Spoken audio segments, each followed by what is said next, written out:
dapat na mangyari to eh kung hindi ko siya iniwan eh. Sana kasama ko pa siya ngayon. Sana kasama pa natin si Mati. Dapat hindi ko na lang siya iniwan eh. Hindi, Ira. Hindi mo to kasalanan. Yung mga walang pusong pumatay kay nanay. Sila yung dapat sisihin dito.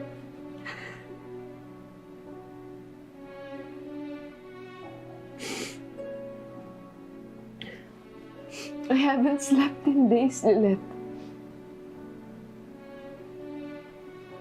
I still see Matty every day. And I feel like I'm losing my mind.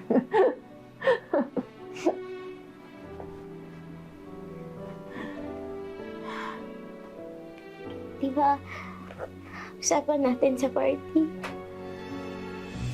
Magkakaayos na tayo para kay nanay. Pwede pa rin naman nating ituloy yun.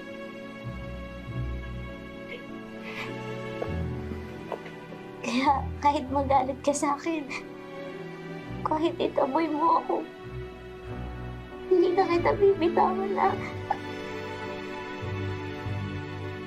Kasi kahit wala na si nanay dito, gusto ko na matupad pa rin yung pangarap niya na magkasundo tayo.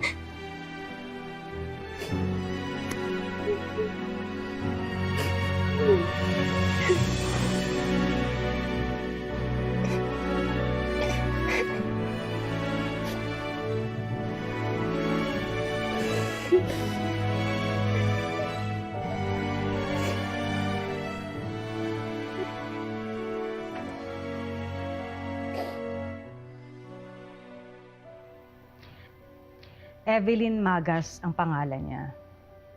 I need you to find her. Andun siya nung gabing yun, pero biglang nag-disappear after the murder. So, it's not a coincidence. Sigurado ako na may alam siya sa nangyari nung gabing yun. May idea po ba kayo kung saan pwede magtago itong si Evelyn Magas? Pamilya o kaibigan?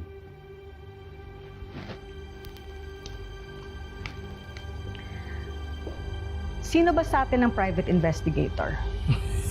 Ako.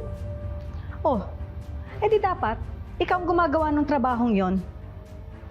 Pero sige, bibigyan kita ng idea. She worked at Meredith's household. Andun siya nung gabing yon pero biglang nag-disappear after the incident. Tapos wala nang calls, no messages, wala na ring nakarinig sa kanya mula nung nangyari yon.